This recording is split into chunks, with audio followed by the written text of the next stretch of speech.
नमस्कार, स्वागत है आप सभी का संत कबीर विद्यापीठ के ऑफिशियल यूट्यूब चैनल पर। तो आज होम साइंस की क्लास में हम बैलेंस डाइट को पढ़ेंगे, यानी कि संतुलित आहार। ठीक है, तो हमने आहार आयोजन पढ़ा था। आहार आयोजन के बाद हम ये आप सभी लोग जान लीजिए कि ये सेकेंड ईयर का, ठीक है, ये जो है ये second year, BA second year, ठीक है ना, बीए सेकेंड ईयर का है। ये थर्ड सेमेस्टर वालों का है, थर्ड सेमेस्टर, ठीक है ना। आप सभी लोग इसको ध्यान देंगे।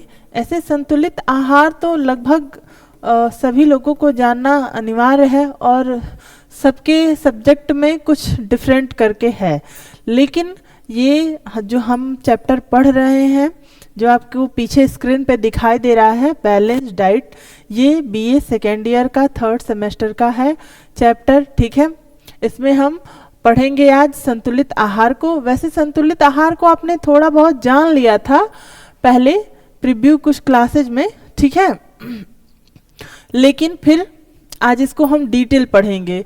क्यों डिटेल पढ़ेंगे? क्योंकि एग्जाम में ये जो है ये क्वेश्चन लॉन्ग में आता है, ठीक है ना। लॉन्ग में बार बार ये क्वेश्चन रिपीट होता है, मोस्ट इम्पॉर्टेंट क्वेश्चन है, टिप्पणी में भी पूछ देता है बैलेंस डाइट, ठीक है। लॉन्ग में पूछ देता है संतुलित आहार से आप क्या समझते हैं, ठीक है, इसका अर्थ परिभाषा दीजिए, इसको प्रभावित करने वाले कारकों को स्पष्ट करिए, या फिर 500 वर्ड में भी दे देता है। तो ये क्या करना है, आपको इसे अच्छे से समझना है ताकि एग्जाम में किसी भी टाइप से ये क्वेश्चन आए आपको परेशानी ना हो, ठीक है। तो चलिए शुरू करते हैं हमारा संतुलित आहार, ठीक है। तो यहाँ पे है संतुलित आहार का अर्थ, ठीक है। कह रहा है इसमें वह आहार जिसमें व्यक्ति के प्रतिदिन की शारीरिक आवश्यकताओं की पूरी करने की सामर्थ्य हो, संतुलित आहार कहलाता है। मतलब एक ऐसा आहार जिसमें किसी व्यक्ति की पूरे दिन की जो आवश्यकता है, उसके शारीरिक मानसिक जो मांग है उनको पूरी करने की जो आवश्यकता है वो पूरी अगर होती है उस आहार से, तो वो आहार क्या कहलाएगा? संतुलित आहार, ठीक है। कह रहा है कि भोजन केवल भूख को पूरा करने के लिए नहीं किया जाता, बल्कि शरीर की क्रियाशीलता को ठीक तरह से चलाने, नियंत्रित करने, रोगों से शरीर की रक्षा करने के लिए भी किया जाता है। मतलब अगर हम कोई भी आहार लेते हैं तो क्या सिर्फ वो शारीरिक क्रियाओं को सुचारू रूप से चलाने के लिए लेते हैं या अन्य कार्यों के लिए भी लेते हैं? तो जाहिर सी बात है कि जो भी आहार है, क्या हम उसको लेंगे तो हम अपनी सारी आवश्यकताओं की पूर्ति उसमें चाहेंगे, ठीक है। तो जो संतुलित आहार है वो ऐसा होना चाहिए कि सभी आवश्यकताओं को संपूर्ण रूप से पूर्ण करे, ठीक है। आगे चलते हैं। आज अधिकांश लोगों का भ्रम है कि संतुलित भोजन का अर्थ महंगे भोज्य पदार्थ से है, किंतु यह सच नहीं है। सस्ते आहारों से भी संतुलित भोजन का सेवन प्रत्येक दिन किया जा सकता है, परंतु इसके लिए आहार के प्रति ज्ञान, पाक विधियों की समुचित जानकारी आदि का होना आवश्यक है। कह रहा है इसमें कि जो आज क्या है, आज ये भ्रम है लोगों में कि अगर आपको बैलेंस डाइट लेना है, यानी कि अगर आपको स्वस्थ रहना है, अच्छा रहना है, तो महंगे महंगे प्रोडक्ट, महंगे महंगे भोज्य पदार्थ, ऐसी चीज़ें यूज करेंगे तभी क्या है आप हेल्दी रह पाएंगे। लेकिन ये भ्रांति है, ठीक है ना। अगर हमें पोषक तत्वों का ज्ञान है, अगर हमें ज्ञान है भोज्य संगठन का, ठीक है, इसके पहले प्रीव्यू क्लास में हमने ये देखा था कि जो भोज्य पदार्थों का संगठन है वो 5 है, ठीक है। उसमें क्या है कि किन भोज्य पदार्थों में कौन से पोषक तत्व कितनी मात्रा में है। तो अगर हमें इन चीज़ों का ज्ञान है, हमें पाक विधियों यानी कि भोजन पकाने की विधियों का ज्ञान है, हमने ये भी क्लास देखी है भोजन पकाने की विधियां, अगर हमें इन चीज़ों की जानकारी है तो क्या कर सकते हैं, हम किसी भी तरह का भोज्य पदार्थ उसको जो है स्वस्थ और मतलब अपने शरीर के लिए अच्छा बना सकते हैं, ठीक है।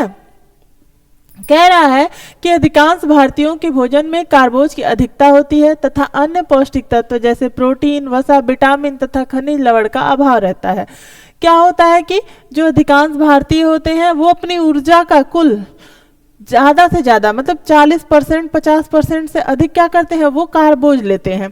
कार्बोज चावल है, आलू है, अरबी है, इन सारी चीज़ों में अधिक मात्रा में मिलता है। तो क्या करते हैं कि जैसे कि अगर कार्बोज से ही हम अपने भोजन की सारी जो नीड है उसको पूरा कर लेंगे तो क्या होगा, हमें जैसे प्रोटीन हो गया, वसा हो गई, विटामिन, खनिज लवण, ये सारी चीज़ें नहीं मिल पाती हैं।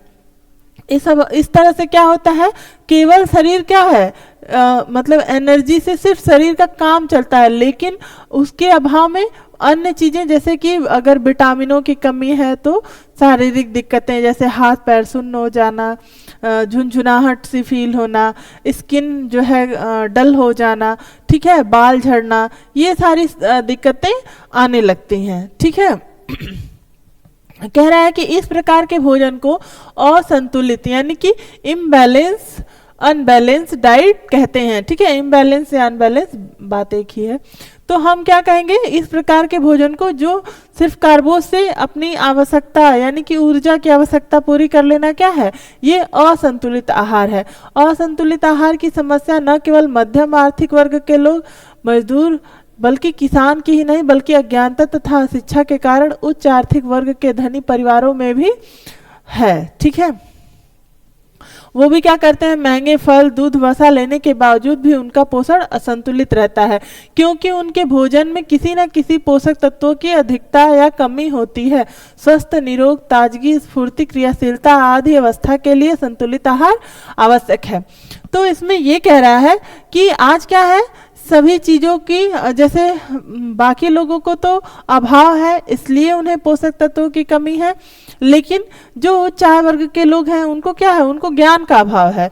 उनको ये पता ही नहीं है कि किन पोषक तत्वों की मात्रा कितनी हम लें। तो ऐसी अवस्था में भी क्या होता है, ऐसी अवस्था में भी संतुलित आहार नहीं मिल पाता है।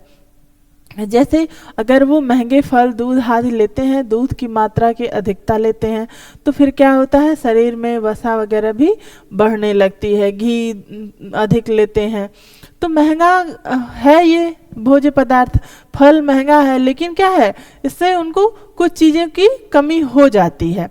तो इसलिए आवश्यक है कि हम सभी जो है भोज्य पदार्थों को जाने कि कौन सी चीज़ हमें कितनी मात्रा में आवश्यक है। ठीक है, तभी हम क्या करेंगे, हम संतुलित आहार ले पाएंगे। कह रहा है संतुलित आहार की परिभाषा, इतना समझ में आ गया होगा कि संतुलित आहार क्या है और किस तरह से अगर हम अपनी डाइट को लेते हैं तो वो हमारा बैलेंस डाइट या संतुलित आहार होगा। ठीक है, आगे हम देखते हैं कि संतुलित आहार की परिभाषा। कह रहा है कि संतुलित आहार वह आहार होता है जिसमें सभी पौष्टिक तत्व व्यक्ति विशेष की शारीरिक मांग, आयु, वजन, क्रियाशीलता, अवस्था आदि के अनुसार उचित मात्रा एवं अनुपात में मौजूद हो। कह रहा है इसमें कि जो हमारा संतुलित आहार है वो ऐसा भोजन होता है जो किसी भी व्यक्ति की, ठीक है, यहाँ पे कह रहा है कि किसी भी व्यक्ति विशेष की शारीरिक मांग की, जैसे उसकी बॉडी के अकॉर्डिंग उसकी नीड क्या है, ठीक है ना। कह रहा है आयु के अनुसार, मतलब किशोरावस्था में है, बाल्यावस्था में है, प्रौढ़ावस्था में है, उस अनुसार वजन, क्रियाशीलता, अवस्था आदि के अनुसार उचित मात्रा एवं अनुपात में मौजूद हो। ठीक है, वो आहार क्या होगा, वो आहार संतुलित आहार होगा। संतुलित भोजन में पर्याप्त मात्रा में कैलोरी, वसा, प्रोटीन संतुलित भोजन में पर्याप्त मात्रा में कैलोरी, वसा, प्रोटीन, खनिज लवण, विटामिन एवं जल होना चाहिए। पौष्टिक तत्वों की अधिकता एवं कमी दोनों ही स्वास्थ्य के लिए हानिकारक होते हैं। कह रहा है कि संतुलित भोजन में पर्याप्त मात्रा में कैलोरी, वसा, प्रोटीन, खनिज लवण, विटामिन और जल, ये सारी चीज़ें होनी चाहिए और अगर पौष्टिक तत्वों की अधिकता है या पौष्टिक तत्वों की कमी है, दोनों ही अवस्थाएं क्या है, हमारे लिए हानिकारक हैं। प्रत्येक व्यक्ति के लिए संतुलित आहार भिन्न भिन्न होता है। एक व्यक्ति के लिए जो आहार संतुलित होता है वही आहार दूसरे व्यक्ति के लिए असंतुलित हो जाता है। जैसे गर्भावस्था में गर्भवती माता को दिया जाने वाला संतुलित आहार सामान्य वयस्क महिला के लिए असंतुलित आहार हो जाएगा। ठीक है, यद्यपि भोज्य पदार्थ वही रहते हैं परंतु भोज्य पदार्थों की मात्रा एवं अनुपात में भिन्नता रहती है। अब इसको समझ लीजिए, जैसे कह रहा है कि अगर कोई भी आहार है, ठीक है, उसको एक व्यक्ति के लिए हम देखेंगे तो वो परफेक्ट है, लेकिन यही आहार अगर हम दूसरे व्यक्ति को देते हैं तो जरूरी नहीं है कि वो उसके लिए परफेक्ट हो। ठीक है, तो ऐसी अवस्था में क्या होगा, ऐसी अवस्था में उसका जो शारीरिक संतुलन है वो बिगड़ जाएगा। जैसे इसमें कह रहा है कि अगर कोई प्रेग्नेंट लेडी है या गर्भवती महिला है, ठीक है, उसको हम जो दे रहे हैं, जो प्रोटीन दे रहे हैं, जो वसा दे रहे हैं, ठीक है, उसको जो भोज्य पदार्थ दे रहे हैं, अगर एक सामान्य वयस्क महिला को हम देते हैं तो क्या होगा, उसका वजन बढ़ जाएगा और वो मोटापे की समस्या से ग्रसित हो जाएगी। ठीक है, तो वो बैलेंस डाइट नहीं होगा उसके लिए, गर्भवती महिला के लिए तो वो बैलेंस डाइट है, लेकिन एक सामान्य वयस्क महिला के लिए क्या है, वो एक हानिकारक मतलब चीज बन जाता है। ठीक है, अब यहाँ कह रहा है संतुलित आहार की विशेषताएं। ठीक है, इतना समझ में आ गया होगा कि संतुलित आहार क्या है, संतुलित आहार की परिभाषा क्या है। ठीक है, अब संतुलित आहार की विशेषता आ गई। कह रहा है कि संतुलित आहार की विशेषता निम्नलिखित है। सबसे पहली जो विशेषता है, कह रहा है कि संतुलित आहार व्यक्तिगत आवश्यकताओं के अनुसार पोषक तत्वों की मात्राएं सम्मिलित होनी चाहिए। अभी पहले ही हमने पढ़ा कैसे कि प्रेग्नेंट लेडी के बारे में, कि प्रेग्नेंट लेडी क्या है, उसको अगर हम कोई भी आहार देते हैं और वो आहार वयस्क महिला को भी एक देते हैं, सामान्य वयस्क महिला जो कि गर्भावस्था में नहीं है, तो क्या है, दोनों के लिए वो अलग अलग हो गया ना, नुकसानदायक हो गया सामान्य महिला के लिए। तो वही चीज यहाँ पे कह रहा है कि संतुलित आहार में व्यक्तिगत आवश्यकता, ठीक है, उसके अनुसार ही पोषक तत्वों की मात्रा सम्मिलित होनी चाहिए। ठीक है,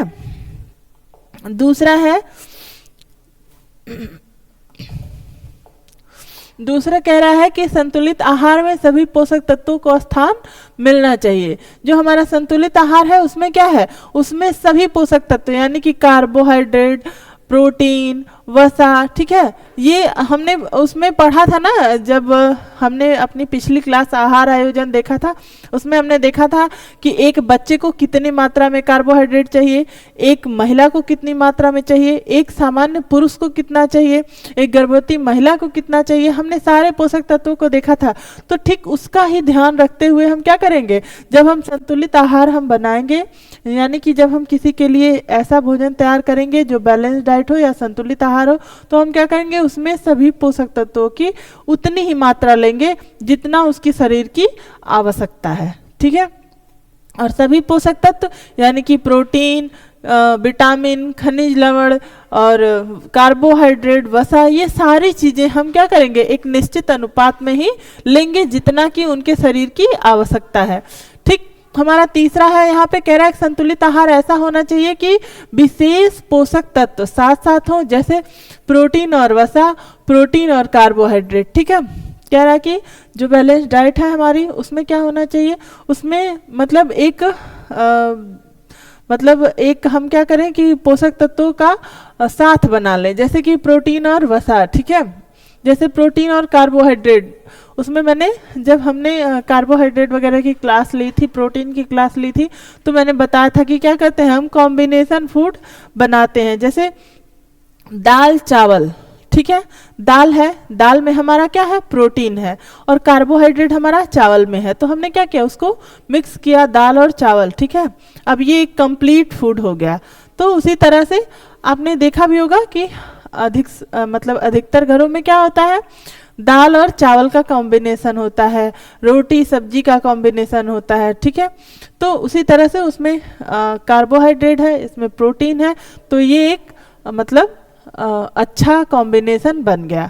ठीक है। कह रहा है संतुलित आहार में सभी पोषक तत्व उचित अनुपात में होने चाहिए, मतलब कि अभी जैसे बताया कि उसी तरह से अनुपात में होने चाहिए।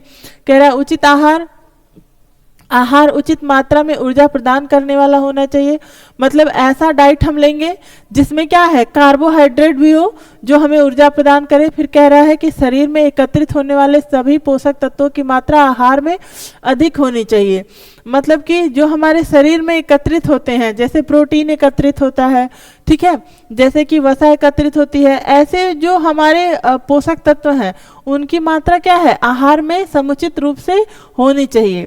फिर कह रहा है कि संतुलित आहार में सभी भोज्य समूहों से भोज्य पदार्थ सम्मिलित होने चाहिए। जो हमारा संतुलित आहार है उसमें क्या है, सभी भोज्य समूहों से, मतलब कि जो हमने 5 भोज्य समूह पढ़े थे, मतलब कि दाल चावल, ठीक है, पहला था हमारा अनाज, ठीक है, उसके बाद हमारी थी सब्जियां, फल, दूध, ठीक है, दालें, उन सभी समूहों से हम क्या करेंगे, हम उस सभी में से कुछ कुछ भोज्य पदार्थों को एकत्रित करके एक आहार का आयोजन करेंगे, ठीक है।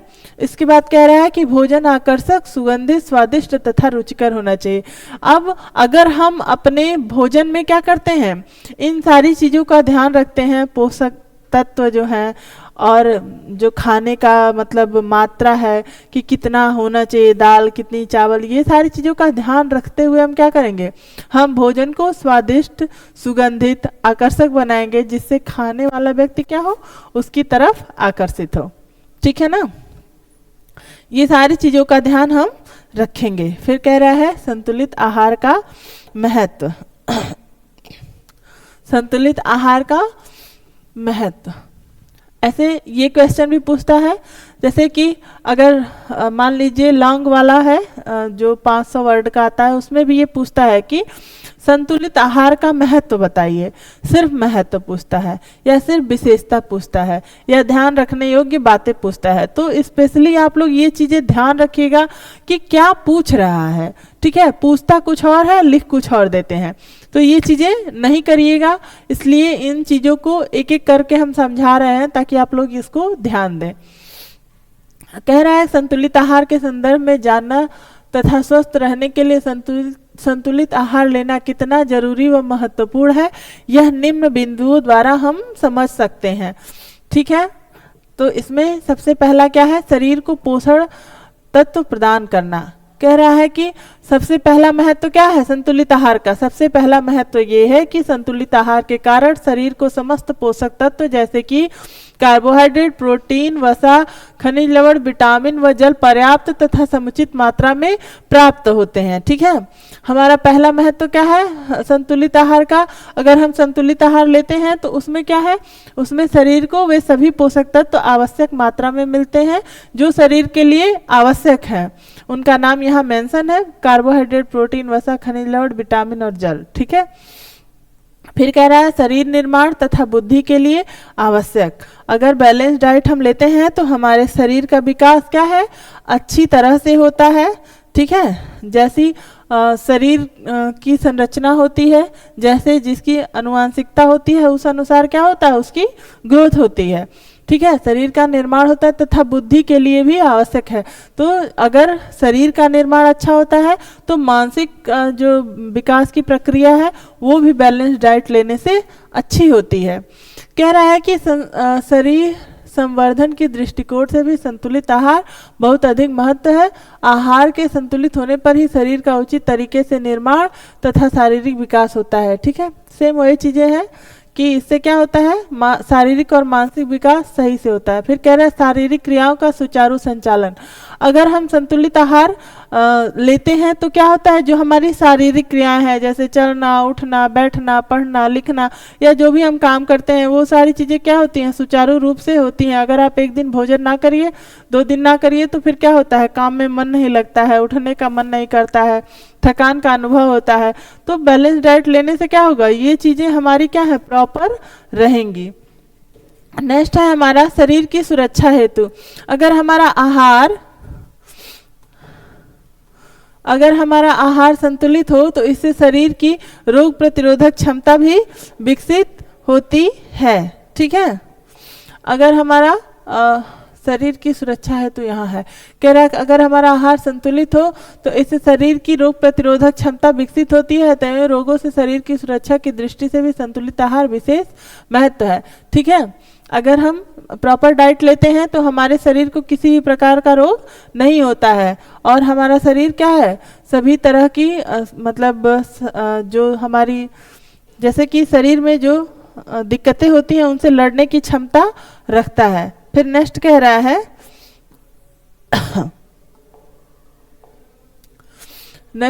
है धातु निर्माण के लिए आवश्यक, जैसे शरीर में 7 धातुएं होती हैं। ठीक है, रक्त, मांस, भेद, अस्थि, मज्जा, शुक्र। ठीक है, ये सारे जो हमारी धातुएं हैं वो शरीर में क्या होती हैं, सही रूप से निर्मित होती हैं। ठीक है, अगर हम सही मात्रा में पोषक तत्वों का समावेश करते हैं अपने आहार में, तो ये सभी धातुएं जो हैं वो हमारे शरीर में अच्छी मात्रा में बनेंगी।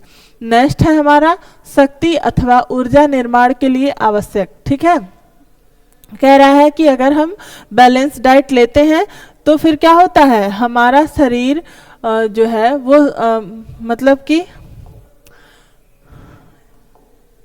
कह रहा है कि शक्ति अथवा ऊर्जा निर्माण के लिए आवश्यक, अगर हम संतुलित आहार ले रहे हैं तो क्या होता है, इससे अगर शरीर में सभी पोषक तत्व होंगे, आवश्यक रूप से शारीरिक विकास होगा, ठीक है, और मानसिक विकास होगा, तो शरीर शक्तिशाली और मजबूत रहेगा। ठीक है, यही सारी चीजें यहाँ भी हैं समग्र स्वास्थ्य की दृष्टि से आवश्यक। जैसा कि आप अब तक समझ चुके हैं कि आहार का संबंध सिर्फ हमारे शरीर से नहीं अपितु यह हमारे मन, भावनाओं, यहाँ तक कि हमारी आत्मा पर भी प्रभाव डाले बगैर नहीं रहता है। ठीक है, क्योंकि आहार का सूक्ष्म प्रभाव भी होता है जो हमें आंतरिक रूप से प्रभावित करता है।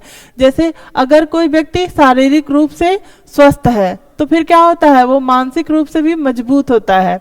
नहीं तो आप देखेंगे कि जो कमजोर व्यक्ति होते हैं वो अधिकतर क्या होते हैं, वो चिड़चिड़े स्वभाव के होते हैं। तो कह रहा है इसमें वही चीजें कि यदि आप संतुलित आहार लेते हैं, आपका शरीर स्वस्थ है, तो आप मानसिक रूप से भी मजबूत रहेंगे। ठीक है ना।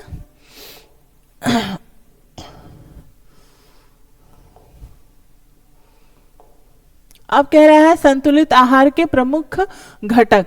यहाँ पे देखिए संतुलित आहार के जो प्रमुख घटक है वो निम्नलिखित है। यहाँ पे कह रहा है कि सबसे पहला जल। ठीक है, जल बहुत आवश्यक है जीवन के लिए। जीवों के शरीर में जल की मात्रा 50 से 85% तक होती है। मानव के शरीर में 70% भार जल के कारण होता है।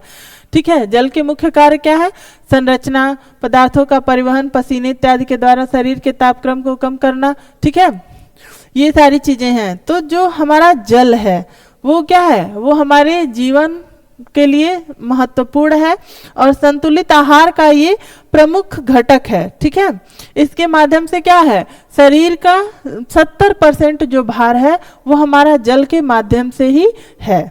ठीक है, तो इसमें यही सारी चीजें हैं। फिर कह रहा है दूसरा है खनिज लवण। ठीक, खनिज लवण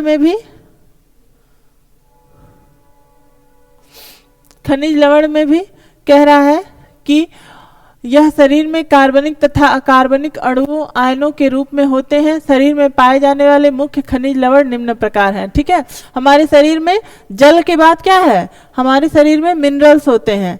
जल के बाद मिनरल्स। ठीक है, इसमें गंधक, calcium, phosphorus, sodium, potassium, chlorine, लौह, आयोडीन, मैग्नीज और मॉलिब्डेनम। ठीक है, ये सारी चीजें होती हैं। अब इनका काम क्या है, ये जो है अमीनो एसिड प्रोटीन के निर्माण में सहायक होते हैं। कैल्शियम फास्फोरस के साथ मिलकर के क्या करता है, हड्डी और दांतों के निर्माण में सहायक होता है।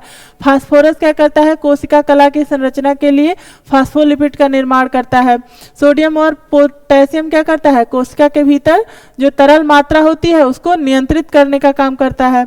क्लोरीन क्या है, ये पाचक रस में हाइड्रोक्लोरिक अम्ल के साथ जो है मुख्य भूमिका निभाता है। लौह क्या है, ये ऑक्सीजन का संवहन, हीमोग्लोबिन का निर्माण करता है। ठीक है, आयोडीन क्या है, ये थायरॉक्सिन हार्मोन का प्रमुख अवयव है और उपापचयन पर नियंत्रण करता है। मैग्नीज क्या है, ये वसीय अम्लों का ऑक्सीकरण करता है। ठीक है, इसी तरह से हमारा मॉल्बिडेनम है, वो नाइट्रोजन तथा नाइट्रोजन स्थितीकरण में सहायक होता है। इसके बाद हमारा कार्बोहाइड्रेट है, जल, फिर खनिज, फिर क्या है, कार्बोहाइड्रेट। ठीक है, कार्बोहाइड्रेट क्या करता है, ये हमने जाना भी था पहले भी कि ये इसका काम क्या है, ये रासायनिक रूप से जल योजित कार्बनिक यौगिक तथा पॉलीहाइड्रोक्सी एल्डिहाइड तथा कीटोन्स होते हैं, और कार्बोहाइड्रेट को शर्करा वाले यौगिक भी कहते हैं। यह भोजन में अघुलनशील शर्कराओं व अघुलनशील मंड के रूप में होते हैं। अधिकतम कार्बोहाइड्रेट शरीर में उत्पादन के काम आते हैं। ठीक है, इसके बाद कह रहा है कि कार्बोहाइड्रेट का कार्य क्या क्या है। कार्बोहाइड्रेट का कार्य है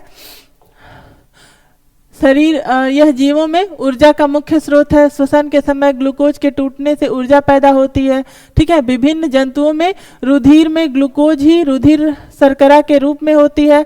कोशिकाएं इसे ऑक्सीकृत करके ऊर्जा प्राप्त करती हैं। मतलब ये इसमें बता रहा है कि हम कार्बोहाइड्रेट से ऊर्जा कैसे कैसे प्राप्त कर सकते हैं। ठीक है, फिर कह रहा है कि स्तन ग्रंथियों में ग्लूकोज व ग्लैक्टोज दूध की लैक्टोज शर्करा बनाते हैं। ठीक है, हमारा जो मतलब सारी चीजें इसमें यही बता रहा है कि देखिए जो श्वसन के समय हमारा ग्लूकोज है उसको टूटने से भी ऊर्जा बन रही है। फिर जंतुओं के रुधिर में मतलब जंतुओं के खून में जो ग्लूकोज है वो भी क्या कर रही है, वो भी टूटने के बाद क्या कर रही है, ऊर्जा हमें दे रही है। इसी तरह से जो हमें जो दूध जो बनता है माताओं को, उसमें भी क्या है, उसमें भी ग्लैक्टोज दूध की लैक्टोज शर्करा बनाती है। ठीक इसी तरह से जो माड़ होता है वो ग्लाइकोजन के रूप में भी कार्बोहाइड्रेट शरीर में संग्रह किया जाता है। नेक्स्ट है हमारा वसा। ठीक है, वसा भी वसा क्या है, वसा कार्बन, हाइड्रोजन और ऑक्सीजन के यौगिक है, परंतु इसमें ऑक्सीजन परमाणुओं की संख्या कार्बोहाइड्रेट की अपेक्षा कम होती है। रासायनिक रूप में ये वसा अम्ल व ग्लिसरॉल के एस्टर हैं। ठीक है, इसमें वसा के कार्य क्या है, ये शरीर को ऊर्जा प्रदान करते हैं, भोजन का महत्वपूर्ण घटक है। ये जीवधारियों में संचित ऊर्जा के स्रोत के रूप में त्वचा के नीचे एंटीपोज ऊतक की कोशिकाओं में संचित रहते हैं। यहाँ पर रहकर ये ताप अवरोधक का काम करते हैं एवं ठंड से बचाते हैं। ठीक है, जो वसा होती है वो क्या करती है, उष्मा शरीर में हमारे उष्मा पैदा करने का काम करती है, जिससे क्या होता है, शरीर में गर्मी बनी रहती है। ठीक है, और ये क्या नेक्स्ट काम इसका है कि ये ए, डी और ई के लिए विलायक का काम करती है। जो हमारे ये विटामिन है, विटामिन ए, विटामिन डी, ठीक है, और विटामिन ई, ये वसा में घुलनशील है। अगर हमारे शरीर में वसा नहीं रहेगी तो ये विटामिन क्या है, ये विटामिन ऐसे ही निकल जाएंगे। लेकिन वसा की उपस्थिति में क्या होते हैं, ये घुलते हैं और हमारे शरीर में जो इनका काम है वो सुचारू रूप से करते हैं। ठीक है, नेक्स्ट है प्रोटीन। ठीक है, प्रोटीन भी क्या है, हमने बताया था कि प्रोटीन क्या है, ये एक ऐसा पदार्थ है जो शरीर में निर्माण की भूमिका करता है। वही चीज इसमें भी बता रहा है कि ये जो है क्या है, प्रोटीन है। प्रोटीन जो है ये प्रोटीन अधिक आणविक भार वाले बहुत अधिक कठोर रासायनिक यौगिक है। ये शरीर में ये जीवधारियों में उनके शरीर में मुख्य घटक के रूप में पाए जाते हैं। ये कोशिकाओं के घटकों का संरचनात्मक ढांचा तैयार करते हैं एवं जीव द्रव्य में प्रचुर मात्रा में पाए जाने वाले ठोस पदार्थ हैं। ये शरीर का 14% प्रोटीन होते हैं। जैसे जो हमारे शरीर में कुल जो भार होता है उसका 14% क्या है, वो प्रोटीन का भार होता है। कह रहा है प्रोटीन का काम, प्रोटीन का काम क्या है, एंजाइम व हार्मोन्स के रूप में काम करते हैं। ठीक है, ये इम्यूनोग्लोबिन्स तथा ये बाहरी पदार्थ के प्रभाव को खत्म करते हैं। रुधिर में पाए जाने वाले थ्रोम्बिन एवं लिब्रिनोजिन प्रोटीन चोट लगने पर रुधिर का थक्का बनाने में सहायक होते हैं। जब हमें चोट लगती है तो क्या होता है, रक्त हमारे शरीर से निकलता है, तब जब प्रोटीन में ये हमारे थ्रोम्बिन नामक प्रोटीन उपस्थित होते हैं तो फिर ये क्या करते हैं, ये हमारे शरीर में जो हमारी रक्त की कणिकाएं हैं उनको फिर से क्या करते हैं, थक्का बनाने में सहायता प्रदान करते हैं। ठीक है, परिवहन का काम भी करते हैं प्रोटीन। ठीक है, प्रोटीन क्या करते हैं, परिवहन का काम करते हैं। कुछ प्रोटीन कुछ विशेष प्रकार के अणुओं से जुड़कर रुधिर द्वारा उनके परिवहन में सहायक हैं। उदाहरण जैसे हीमोग्लोबिन फेफड़ों से ऑक्सीजन लेकर ऊतकों तक पहुंचाता है। ठीक, उसके बाद हमारा है न्यूक्लिक एसिड। ये न्यूक्लिक एसिड क्या होते हैं? ये प्यूरिन तथा पायरिमिडीन न्यूक्लियोटाइड्स गलत है ये लिखा हुआ, ठीक है, कि रैखिक क्रम में विन्यासित बहुलक हैं। ये अत्यधिक आणविक भार तथा जटिल संरचना वाले कार्बनिक अणु हैं। कह रहा है कि जो हमारे न्यूक्लिक एसिड होते हैं ये हमारे शरीर में क्या करते हैं? ये हमारे शरीर में जो हमारी आणविक भार है और जटिल संरचना है उसमें भी ये क्या लिखा है जी? ठीक है, तो हमारी क्लास यहीं ख़त्म होती है, ठीक है, और इसको आप देखिएगा, समझिएगा और आगे की क्लास हम फिर से लेके उपस्थित होते हैं। धन्यवाद।